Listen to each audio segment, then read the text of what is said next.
राष्ट्रपति द्वारा जारी की जाने वाली निम्नलिखित अधिसूचनाओं की सिफारिश करता है। संविधान के अनुच्छेद 303 के अंतर्गत भारत के संविधान के अनुच्छेद 370 के खंड 1 के साथ पठित अनुच्छेद 370 के खंड 3 द्वारा प्रदत्त। नमस्कार, मैं आपके साथ राहुल कुमार। आप देख रहे हैं अब तक इंडिया। शुरुआत करते हैं आज के इतिहास की। 5 अगस्त 2019 को क्या हुआ था? जम्मू कश्मीर में 5 अगस्त 2019 को एक बड़ा कठोर निर्णय लिया गया। यह निर्णय 14वें राष्ट्रपति रामनाथ कोविंद के समय में हुआ था। अब देखते हैं 1947 से अब तक भारत के नक्शे में क्या क्या बदलाव हुए हैं और क्या क्या मानचित्र हुए हैं। आज के ही चैनल आपको इतिहास बताने वाले होंगे, ये वाले साथ में अब तक इंडिया भी इतिहास बता रहा है आपको। और कुछ चैनल्स लगे हुए हैं अपनी एक ग्रो करने में हर चीज़ को, तो मैं आपको आज इतिहास बताने वाला हूँ। 5 अगस्त जो 2019 को भारत में हुआ और पूरी दुनिया जान के भारत भी किसी से डरता नहीं। आपको बताता हूं मैं आगे। 15 अगस्त 1947 को भारत आजाद हुआ था। देश की अतिरिक्त सीमाएं बदल रही हैं, बदल दी गई थी। और साथ में ही 2019 में जम्मू कश्मीर से धारा 370 और 35A को तोड़ दिया और जम्मू कश्मीर को एक केंद्र शासित प्रदेश का दर्जा दिया गया, यानी कि यूनियन टेरिटरी का दर्जा दिया गया, यूटी का। और वहां पे जो नियम हुए थे, जो एक ही बार में जो पूरे देश में नियम लगते थे, अब वही निर्णय अब जम्मू कश्मीर में लगने हो चुके थे। जो पहले नियम सरकार बनाती थी वो सीधे तौर पर जम्मू कश्मीर पर नहीं लगा करते थे। उसके लिए एक अलग संविधान था। जो भी निर्णय केंद्र सरकार करती थी, उनके नियम सीधे जम्मू कश्मीर पे नहीं आते थे। इसीलिए प्रधानमंत्री मोदी की सरकार ने, यानी कि भाजपा सरकार ने एक निर्णय लिया कि हम जम्मू कश्मीर से अनुच्छेद 370 को तोड़ देते हैं और धारा 35A को भी वहां से हटा देते हैं, ताकि हर एक चीज का वहां पे बैलेंस बना रहे। और साथ में वह भी ऐसा 5 अगस्त 2019 को, हालांकि भारत की अंतरिक्ष सीमाएं भारत का सबसे बड़ा पुण्य गठन 1956 में किया गया था, 1956 में, जब अतिरिक्त राज्य पुण्य गठन करने लगे थे। तो वहां पर जानिए भारत का पहला मानचित्र किसने बनाया था। आपको मैं बताता हूँ भारत का पहला नक्शा किसने बनाया था। और साथ में भारतीय क्षेत्र में प्रिंसिल स्टेट, यानी कि रियासती का समारोह था।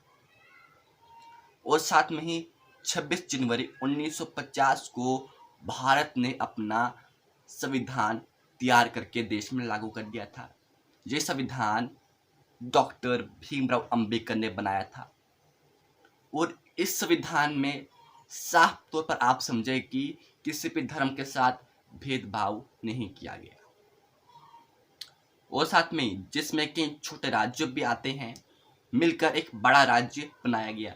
जितने छोटे राज्य थे उनका एक राज्य, बड़ा राज्य बनाया गया। और इन राज्यों के 3 वर्ग थे, यानी कि इनके 3 पार्ट थे इन राज्यों के। और साथ में ही जब इनको बांटा गया, डिवाइड किया गया रियासतें को, और साथ में ही बागबरी और केंद्र शासित के समय में जितना भी काम हुआ तो केंद्र शासित क्षेत्रों में बनाया गया। और साथ में भारत में जिस तरीके से काम हो रहे थे वो साथ में ही ध्यान दिया गया। उस समय में आपको बाइट ला रहा हूँ स्क्रीन पर एक, तो वहाँ पे क्या कहा था अमित शाह ने, हम पीओके के लिए जान भी दे सकते हैं। राज्यसभा में और लोकसभा में उन्होंने बात कही थी, आप भारत का बिन हिस्सा पीओके को नहीं मानते क्या? ये बाइट मैं चला रहा हूँ, इसको आप सुनिए, इस बाइट को आगे बढ़ता हूँ। उस दिन से अनुच्छेद 370 के सभी खंड लागू नहीं होंगे, सिवाय खंड 1 के नामक पढ़ा जाएगा। संविधान के समय समय पर संशोधित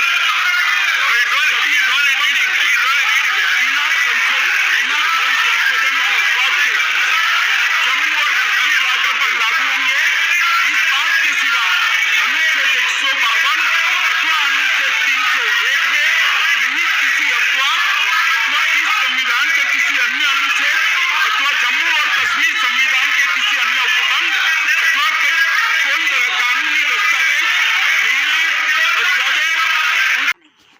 आपको जानकर हैरानी होगी कि इसके लिए तैयारी पिछले 1 साल से हो रही थी।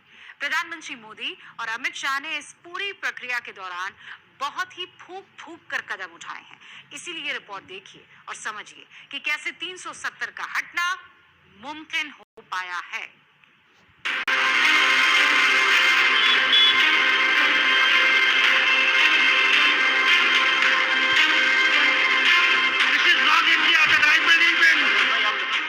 कश्मीर में कुछ बड़ा होने वाला है, ये देश को तब पता चला जब कश्मीर घाटी में अतिरिक्त सुरक्षा बल भेजे जाने शुरू हुए। लेकिन सरकार ने ये कदम कोई जल्दबाजी में नहीं उठाया है, बल्कि ये तैयारी पिछले 1 साल से चल रही थी। इसका पहला कदम था जून 2018 में महबूबा मुफ्ती की सरकार से बीजेपी की समर्थन मांग से।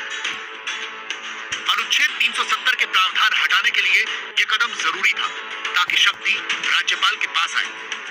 पिछले साल नवंबर में पीडीपी, नेशनल कॉन्फ्रेंस और कांग्रेस ने मिलकर सरकार बनाने की कोशिश की। राज्यपाल को पता चला तो उन्होंने जम्मू कश्मीर की विधानसभा ही भंग कर दी और कहा कि ईद की छुट्टी थी, इसलिए इन दलों की तरफ से भेजा गया फैक्स मिला ही नहीं।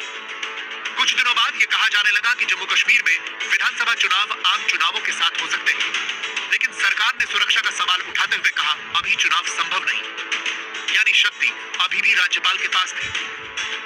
अब तक महबूबा मुफ्ती और उमर अब्दुल्ला को इस खेल की भनक लग चुकी थी। इसी साल 10 मार्च का महबूबा मुफ्ती का ये ट्वीट देखिए। जम्मू कश्मीर में सिर्फ संसदीय चुनाव करवाना भारत सरकार की कुटिल चाल दिखाता है। ये वक्त जाया करने की रणनीति भी है ताकि ये अपने गुप्त उद्देश्य में कामयाब हो पाए। अनुच्छेद 370 के प्रावधान हटाने के लिए सरकार ने संसद का इस्तेमाल इसलिए किया क्योंकि जम्मू कश्मीर में अभी विधानसभा नहीं है, राष्ट्रपति शासन चल रहा है। इस स्थिति में विधानसभा की शक्तियां संसद के पास आ जाती हैं। इसीलिए जम्मू कश्मीर में राज्यपाल शासन लागू होते ही विधानसभा की शक्तियां संसद को दी गई और राष्ट्रपति की तरफ से इसके लिए आदेश भी जारी किया गया। अब इस पर कहीं सुप्रीम कोर्ट की तरफ से कोई रोक न लगे, इसके लिए मार्च 2019 में जम्मू कश्मीर के लिए SC/ST संशोधन विधेयक इसी शक्ति का इस्तेमाल करते हुए संसद से पास किया गया। जब SC/ST विधेयक पास हुआ तो राज्यपाल की शक्तियों पर कोई सवाल नहीं रह गया और फिर इन्हीं शक्तियों का इस्तेमाल करते हुए सरकार ने अनुच्छेद 370 के कुछ प्रावधान हटा लिए। इसीलिए सरकार को यह आत्मविश्वास है कि सुप्रीम कोर्ट में भी उनकी ही जीत होगी।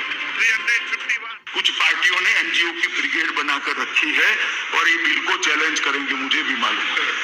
और मैं मान्यवर आपके माध्यम से सदस्यों को कहने आया हूँ, कोई भी लीगल स्क्रूटिनी से इस बिल को कोई कुछ नहीं होने वाला है। हर लीगल अब ये तो हो गई भूमिका। अब ये समझिए कि पिछले 1 महीने में कैसे इस आर्टिकल 370 को हटाने की स्क्रिप्ट लिखी गई। इसकी शुरुआत हुई ठीक 1 महीने पहले जब 5 जुलाई को खुफिया एजेंसी रॉ के चीफ सामंत गोयल प्रधानमंत्री मोदी से मिलने के लिए पीएमओ गए। रॉ चीफ ने प्रधानमंत्री से कहा कि कश्मीर का भारत में संपूर्ण विलय के लिए 1 महीने का ही समय है, क्योंकि अमेरिका और पाकिस्तान के बीच तालिबान को लेकर डील होने वाली है। डील ये थी कि अमेरिका के अफगानिस्तान से निकलने में पाकिस्तान मदद करेगा, पाकिस्तान तालिबान से बात करेगा और जब ऐसा होगा तो अफगानिस्तान का तालिबान कश्मीर में शिफ्ट हो सकता है। इसलिए कश्मीर में स्थिति खराब होगी। ये बात पाकिस्तान के प्रधानमंत्री इमरान खान के अमेरिका दौरे में भी सही साबित हुई, क्योंकि दोनों के बीच अफगानिस्तान से अमेरिका को निकालने की बातचीत भी हुई। इसके बाद तो पूरी प्रक्रिया में तेजी आई। 11 जुलाई को रॉ चीफ और 23 जुलाई को NSA अजीत डोभाल कश्मीर गए। सेना प्रमुख जनरल बिपिन रावत जून और जुलाई दोनों महीनों में कश्मीर गए और अपने कमांडरों से मिले। 24 जुलाई को अजीत डोभाल ने तीनों सेना के प्रमुखों और खुफिया एजेंसियों के प्रमुखों के साथ बैठक की। सरकार को पता था कि एक बार आर्टिकल 370 खत्म हो गया तो घाटी में तनाव बढ़ेगा और इंटरनेट और टेलीफोन काटना पड़ेगा। इसीलिए गृह मंत्रालय ने घाटी में 2000 सैटेलाइट फोन भेजे ताकि जम्मू कश्मीर प्रशासन के काम में कोई रुकावट न आए। इसके बाद घाटी में सुरक्षा के नाम पर अतिरिक्त सुरक्षा बल भेजे गए। करीब 350 कंपनियां यानी 35,000 सुरक्षा बलों को घाटी में भेजा गया। पीर पंजाल की पहाड़ियों पर नजर रखने के लिए NTRO के ड्रोन भेजे गए। मिलिट्री के हवाई जहाजों से खाने पीने का सामान, दवाइयां और पानी भेजा गया। आशंका ये थी कि घाटी में पाकिस्तान के खर्चे पानी पर पलने वाले आतंकवादी कुछ स्थानीय नेताओं को निशाना बना सकते हैं और इसका आरोप भारत पर लगता। इसलिए उमर अब्दुल्ला और महबूबा मुफ्ती जैसे लोकल नेताओं को नजरबंद किया गया और फिर कल सरकार ने संसद में धारा 370 हटाने का प्रस्ताव पेश कर दिया। 1953 में, जो कि मद्रास राज्य के तेलुगु भाषी क्षेत्र के लिए एक आद्य राज्य के निर्माण के बाद राज्य पुनर्गठन यानी कि SRC को भाषा में आधार पर गणतंत्र पुनर्गठन का मूल्यांकन करने के लिए स्थापना की गई। 1956 में देश के 14 राज्य और 6 केंद्र शासित प्रदेश बनाए गए। जब उनका संगठन बना और ये जो कि नया राष्ट्र बनाने की पूरी उम्मीद से, और इतिहास जो हमारा कहता है सबसे बड़ा पुनर्गठन क्या है इतिहास का, वो कहता है 6 राज्य और 5 केंद्र शासित प्रदेश का इतिहास सबसे बड़ा पुनर्गठन हुआ है। और तभी अपनी सीमाओं को वापस भारत ले आया था। और साथ में दिलचस्प बात यह है कि एक जिस तरीके से भाषा के आधार पर कई राज्यों में ऐसा कहा था कि आपकी भाषा ये हम आपको अपनाएंगे नहीं, तो उसको हटा दिया गया। और साथ में 1960 में बॉम्बे राज्य को बागी में विभाजन किया गया। महाराष्ट्र और गुजरात, हालांकि दल में पंजाब सूबा आंदोलन का नेतृत्व किया गया। 1956 में क्या हुआ, पंजाबी भाषा और सिख बहु पंजाब राज्य और हिंदी भाषा और हिंदुत्व बुल राज्य हरियाणा का निर्माण हुआ। यानी कि इनको बनाया गया 1966 में। जो पंजाबी भाषा थी और सिख बुज पंजाब के, उनको एक तरफ बांटा गया, एक जगह पे लाया गया। और साथ में उसके बाद जो हुआ, पहाड़ी जितने भी इलाके थे केंद्र शासित प्रदेश को, वहाँ पे जो कि तार्किक जो हिमाचली प्रदेश में मिला दिया गया था। उस साथ में मैं आपको बता दूं कि उत्तरी पूर्वी राज्यों का विभाजन और सम्मेलन, यानी कि जब उसको बनाया गया, उस विभाजन किया गया, उसको बाद में किस तरह से जोड़ा गया। जब 70 के दशक में उत्तर पूर्वी सीमा के साथ साथ राज्य की सीमाओं को कहीं बदल दी गई और अग्रवाद और हिस्सा की अलग कामयाबी पे भारत ने अपने हर एक इलाके पे कब्जा कर लिया। मणिपुर और त्रिपुरा के राज्य का दर्जा दिया गया। 1972 में यानी कि 1972 में जिस तरीके से केंद्र शासित प्रदेश आपस में मिल गए और साथ में एक अलग राज्य बना दिया गया और साथ में अलग हमारे पहले 29 राज्य से उसे कम करके 28 राज्य कर दिए गए। और साथ में 3 साल बाद जिस तरीके से विभाजन किए गए और साथ में उनमें जोड़ दिया गया, सम्मेलन किया गया और साथ में आयोजनत एक जहाँ पे संग्रह ने एक राज्य का रूप में भारतीय में शामिल किया गया। यानी कि इस पूरे कहानी का एक ही मतलब निकलता है। जो मैंने अभी तक आपको इतिहास बोला, इसका यही मतलब था। धारा 370 से जम्मू कश्मीर टेम्परेरी था, इसलिए राज्यसभा और लोकसभा से जल्द ही टूट गया। और साफ तौर पर जो भी निर्णय बाकी राज्यों पे लगते थे वो जम्मू कश्मीर पे नहीं लगा करते थे, क्योंकि जिस तरह से एक वहाँ पे अलग संविधान, राजनीति का झंडा, देश का झंडा आप देख सकते थे और आज मेरे पीछे आप हिंदुस्तान का झंडा देख रहे हैं। भारतीय तिरंगा जिसकी आन बान शान है, जो पूरी दुनिया में गर्व के परचम पे जा रहा है। और साथ में अगर आप किसी देश में जाते हो तो उसकी पहचान तिरंगा होता है। वो कहते हैं हाँ ये इस देश से आया है, इसकी पहचान कुछ ना कुछ देश में है। इसलिए जो भी पूरे इतिहास में आपको बताया 1947 से लेकर 2022 तक का इतिहास यही है कि आज लगभग 4 से 3 साल हो चुके हैं जम्मू कश्मीर से अनुच्छेद 370 तोड़े हुए और 35A को साथ में एक बड़ा निर्णय लिया गया और साथ में ही देश का एक भविष्य सुधर गया।